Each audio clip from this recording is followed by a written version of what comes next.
اگر یہ عورت اپنے بچے کی اچھی تربیت کرتی ہے، اس کو اللہ اللہ کا لفظ سکھاتی ہے، تو حدیث پاک کا مفہوم ہے کہ جو بچہ اپنی زندگی میں سب سے پہلے اپنی زبان سے اللہ کا لفظ نکالتا ہے تو اللہ تعالی ماں باپ کے پچھلے تمام گناہوں کو معاف فرما دیتے ہیں۔ یہ کتنا آسان کام ہے کہ جب بچے کو اٹھایا تو اللہ کا لفظ کہا۔ آج ہماری بہو بیٹیاں بچے کے سامنے ممی کا لفظ کہیں گی، اور کوئی سادہ ماڈرن ہوگی تو وہ کہیں گی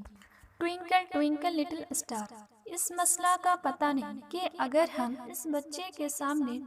اللہ اللہ کا لفظ پڑھا کریں گے اور اس بچے نے سب سے پہلے